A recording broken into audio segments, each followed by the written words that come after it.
working on my Schefflera. But before we start, if you haven't yet, make sure you hit the subscribe button. And if you enjoyed this video, I would appreciate it if you hit the like button as well. But Schefflera is definitely one of my favorite species to work with, other than ficus.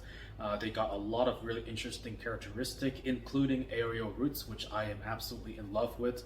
Is one of the things I enjoy most about a lot of tropical ficus species. It's just really a really interesting trait that allow your trees to look really age and mature in a shorter amount of time. So looking at this tree, sometimes people think there are multiple trees in this pot, but actually you'll see here in a little bit, they all connected up here, and the rest of these are just actually aerial roots or roots that I have exposed over the years. But today, all that we're doing is just a defoliations and just trim and prune back any branches that are out of place or too long. I don't do full wiring on my Schefflera. So it's just guard wires and clip and grow, and they're doing great with this method. Now this tree is actually sun-loving species, and if you keep them under full sun, they produce much smaller foliage, but you'll see here in a little bit that they are a little bit sun bleached, and there was some scorching as well, just because our summer this year had been brutal. And I think we're expecting 110 Fahrenheit tomorrow, so there was some scorching. So after after the defoliations, we are going to keep this tree in the shade, just so the sun don't scorch the trunk and the roots and damage your trees or any potential nodes that it can back bud on.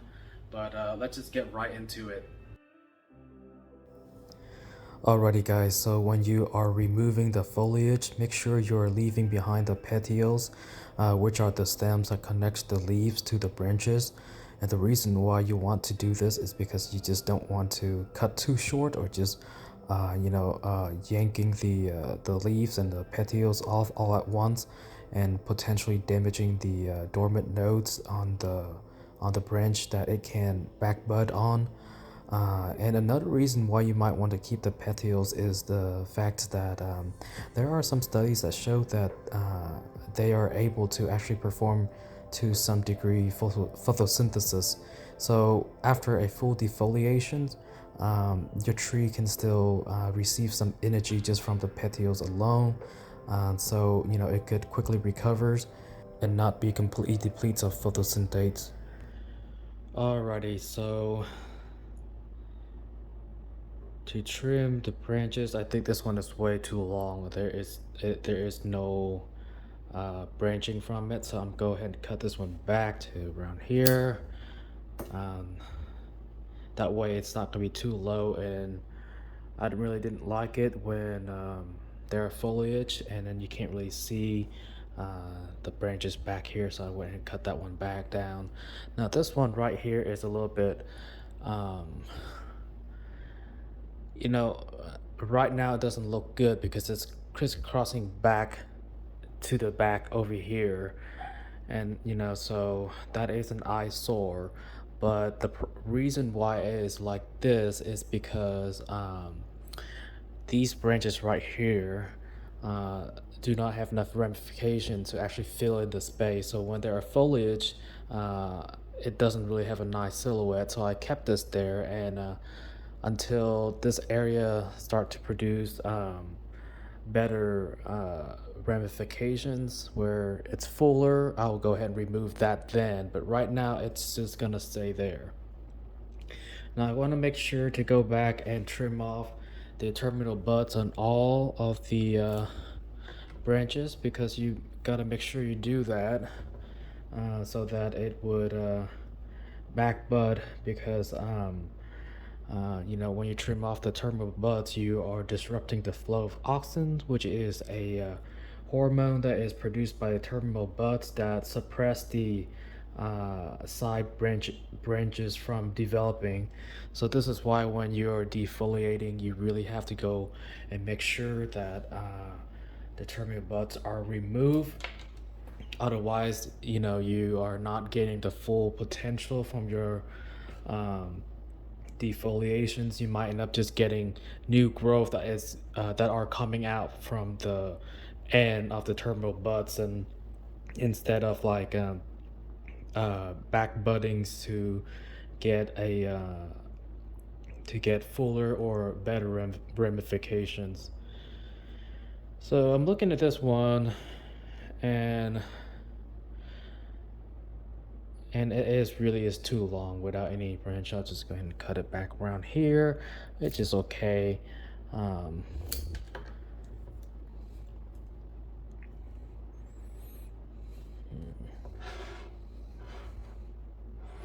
This one here is too long. Now there are some smaller branches, or if you call it branch at all, but you know, like, I don't know if you can see that. Hang on. Like these right here. I mean, it's not much of a branch, but it is a new shoot. So obviously on the shoots that are a lot shorter, I don't trim back the terminal buds because there's really, well, they're already short for ones, but I don't want it to die off when you trim it back and it couldn't back bud on it. So I will leave those instead of trim back their terminal buds. So I'm only doing on the branches that are a lot longer, and keeping the shorter one alone, and that one should be fine.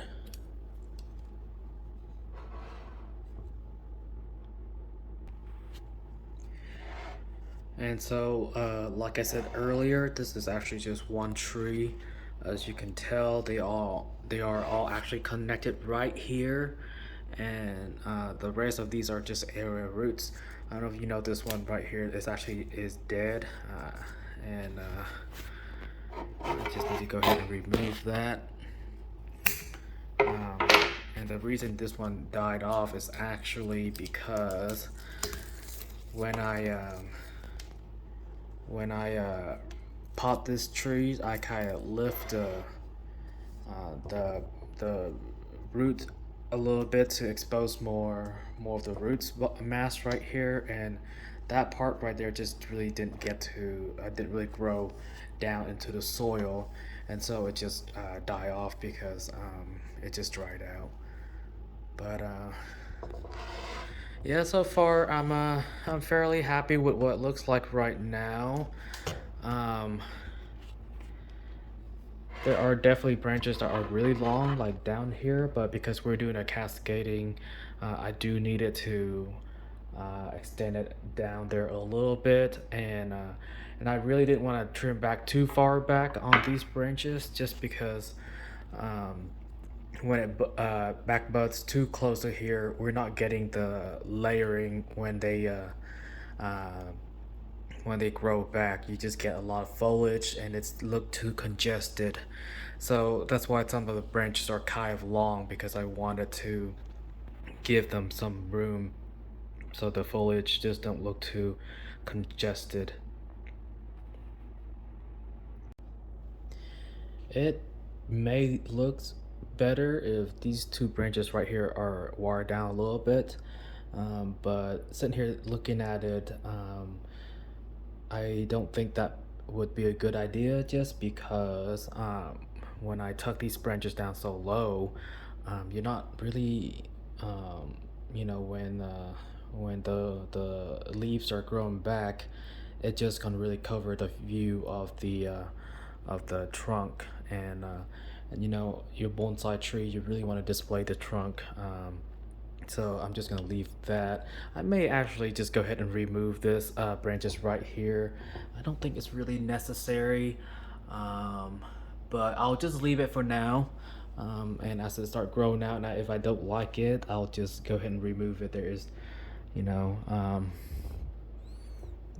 you can always just do it later. You know, there's no rush to these trees, and you know, it's always an ongoing process.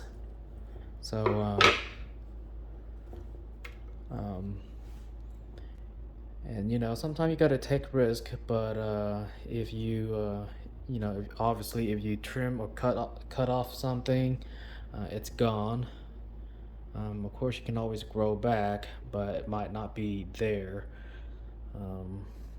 So right here, I'm seeing these branches. I'm probably gonna wire this one up a little bit, and this one up a little bit, maybe this one down a little, so it's not um, crossing each other's like that. Yeah, I'm going ahead and do that.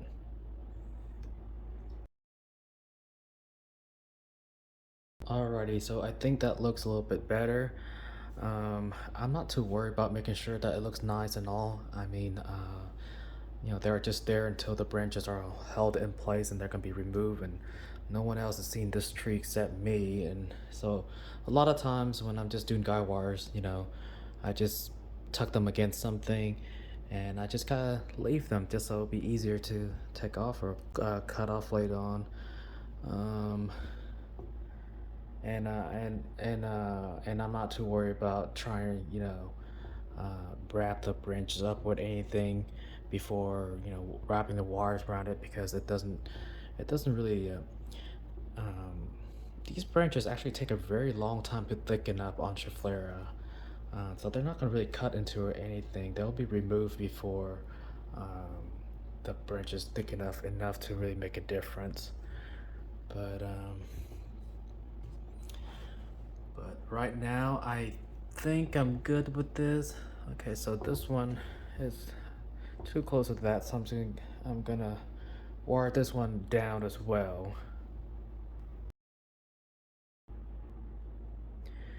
All right, so looking at this, I